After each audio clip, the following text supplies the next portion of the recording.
Special দই দিবে। এটা তো আমার বাড়ি বাড়ি দই বানানো পেশা না, আবার কারখানা আছে, কারখানা মানে আমার ভাই নিয়ে আইছি যাতে স্পেশাল দই হয়। দুধ দিছি 3 মুন, দই বানাবো 2 মুন, এই তো হিসেব। তার মানে অবস্থা সবার আশা করি সবাই অনেক ভালো আছেন। তো আজকে আমরা ফাহিম কাকার বিয়েতে যাব, ঠিক আছে? তো আজকে আমাদের গায়ে হলুদ, তার জন্য এখনো মানে পরিপূর্ণভাবে তার গেট টেট সাজানো হয়নি। তো আজকে দই ভরবো আপনাদের, দই আপনাদের ভরা দেখাবো অবশ্যই। কেমনে কিভাবে দই বানায়, কিভাবে কি করে, সেটাই আপনাদের দেখানোর চেষ্টা করব। তো চলুন আসেন। আমরা আমরা বিয়েতে আসার যতটা শখ, তার রাস্তাটা দেখলে তার থেকে বেশি অশখ হয়ে যাইতেছে। কারণ আসলে দেখেন এইভাবেই আসলে একজনের বিয়েতে যাওয়া আসলে কেমনটা লাগে। রাস্তা মানে যদিও কালকে পরশুদিন বিয়ে, তো না কালকে বিয়ে, আজকে হলে গায়ে হলুদ।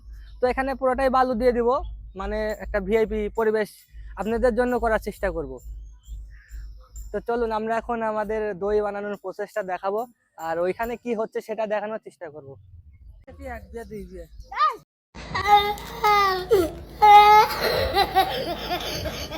তো অনেক কাদা পানি পার করার পর আমরা চলে আসলাম ইতিমধ্যে আমাদের দই বানানোর প্রসেস যেখানে চলতেছে সেখানে। তো আমাদের এখানে প্রথমে দুধ ঢেলে নিচ্ছে বা মেপে নিচ্ছে যে আসলে কতটুকু দুধ হয়। তো আমাদের মূলত টার্গেট 3 মুন দুধ আর 2 মুন দই। তো আমাদের মানে 3 মুন দুধ থেকে আমাদের 2 মুন দইয়ের বানানোর মেন উদ্দেশ্য। তো সেটা আমাদের পাকদার আর কি আগে থেকেই বলে রাখছিল। তো আমাদের দুধ মাপার কাজ এখনো চলতেছে। দুধ মাপার কাজ শেষ হলে আমরা সব দুধ সাসমেনে দিয়ে দিব। আর এইদিকে আমাদের রতন ভাই আর হচ্ছে আমার বরব্বু, শামীম বরব্বু হচ্ছে জাল দিতেছে, আর আমরা তো শুধু শুধু ঘুরে ঘুরে ভিডিও করতেছি, আমাদের তো কাজ নাই। তো যাই হোক, অনেক পরিশ্রম করছে রতন ভাই। দেখেন আপনারা, দেখেন কত সুন্দর করে আমাদের দুধ ঢালতেছে বা পরিষ্কার করতেছে যাতে কোনো ময়লা না যায় দুধের মধ্যে।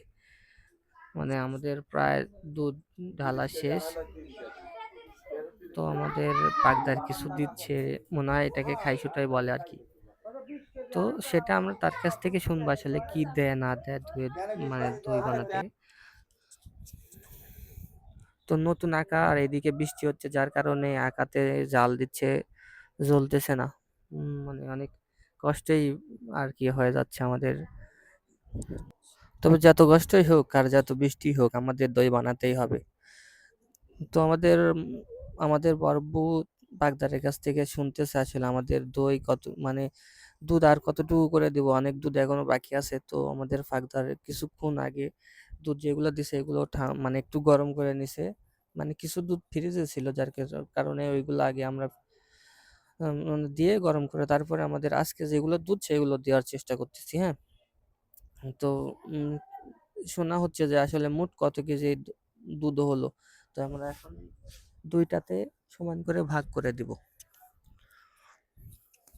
তো চলেন আমরা সেটা দেখি। আর এত কথা বলতেছি আপনাদের বিরক্ত লাগবে, হ্যাঁ? তাহলে চলুন আমরা এক বাক্যে বা পাকদারের কাছ থেকে মানে শুনে আসি যে আমাদের দই বানাতে কি কি প্রয়োজন হয়। তো চলুন। আসসালামু আলাইকুম। ওয়ালাইকুম সালাম। কাকা আপনার নাম? আমার নাম মোহাম্মদ আশরাফ উদ্দিন। বাসা কোথায়? বাসা দুধগাড়ি কালিরগুল। আপনার কি এটা মানে দই বানানোরই পেশা নাকি? হ্যাঁ, আমার দই বানানোর পেশা। আচ্ছা, বছর ধরে দই বানান? আর মোটামুটি 20 বছর ধরে আমি এই দইয়ের কাজই করি। কোনো অনুষ্ঠানে যাই না। তা এখন এই দৌলতপুর এই জেসের বাড়ি ওর লাতির বিয়ে, তাই এখানে আমরা আমার দাওয়াত করেছি, দাওয়াত হিসেবে এসে এখানে দই বানাচ্ছি।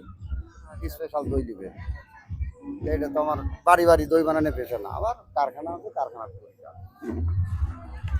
আচ্ছা কাকা, এই যে দই বানান 100 দই মানে 100 দুধে কতখানি পানি লাগে আর হচ্ছে চিনি কতটুকু লাগে, যদি ভালো করে বুঝায় বলতে। ওইভাবে তো না, 1 মুন দুধে চিনি লাগে 12 কেজি, 1 মুন দুধে আবার ওই দুধেই লাগে চিনি 8 কেজি, আবার কেউ 6 কেজিও দেয়।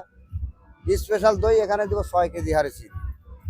হ্যাঁ, মানে মনে 6 কেজি? মনে 6 কেজি, হ্যাঁ মনে 6 কেজি। দইটা ভালো হবে, লোকজন খায় নাম করবে, এই জন্যে এনারা বাড়িতে তৈরি করবে। আচ্ছা, আসসালামু আলাইকুম। ওয়ালাইকুম সালাম।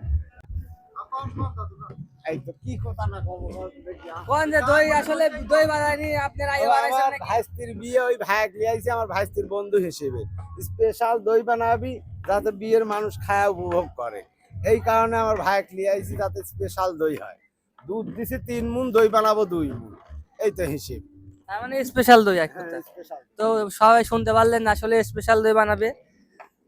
আর আর আমাদের জানেন নাটোর জেলার দই সব থেকে এমনিতেই বিখ্যাত, এটা সবাই জানেন।